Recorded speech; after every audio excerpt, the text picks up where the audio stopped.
প্রথমেই মহান আল্লাহর কাছে লাখো কোটি শুকরিয়া যে আমরা এমন একটা পরিবেশে আমাদের এই বাংলাদেশে আমাদের এই রাজধানী শহরের এমন একটা উন্মুক্ত মাঠে আজকে উপস্থিত হতে পেরেছি।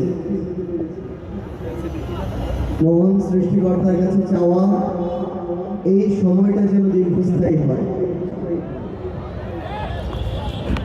আমাদের অনেক চাওয়া পাওয়া আছে, আবেগ আছে, আগ্রহ আছে, কিন্তু কোনো কিছুর কাছে আমাদের মহান সৃষ্টিকর্তার দেওয়া যে আমানত, আমাদের কোনো কিছুর দ্বারা যেন সেই আমানতের খেয়ানত না হয়। আপনাদের ত্যাগ অনেক বেশি এই বড় একটা পরিবর্তনে। আমরা অনেক ভাই মাদ্রাসায় গিয়ে লুকিয়েছিলাম সেই জুলাই আগস্টে। আমরা অনেক ভাই যখন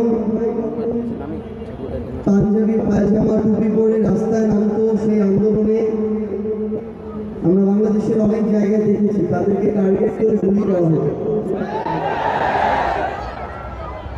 এবং পরবর্তীতে আমাদের ভাইরা যেন তাদেরকে টার্গেট কিলিং না করা হয় সেজন্য এমন অনেক ভাই ছিল যারা টি শার্ট আর ট্রাউজার পরে রাস্তায় নেমেছিল, তারপর কিছু হতে নাই।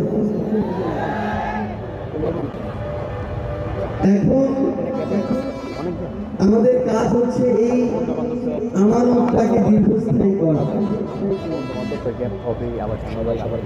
আপনাদের কাছে অনুরোধ,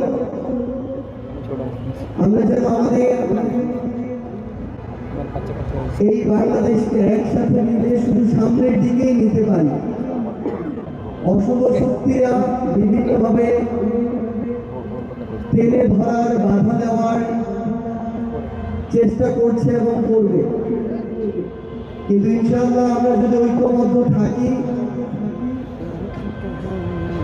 আমাদের অনেক মত থাকতে পারে, অনেক দল থাকতে পারে, কিন্তু জুলাই আমরা যারা একসাথে লড়েছিলাম, আমরা যদি ছোটখাটো বিভাজন মনোমালিন্য এগুলোকে একপাশে রেখে ঐক্যবদ্ধভাবে চলতে পারি, তাহলে ইনশাআল্লাহ আমাদের পথ সামনে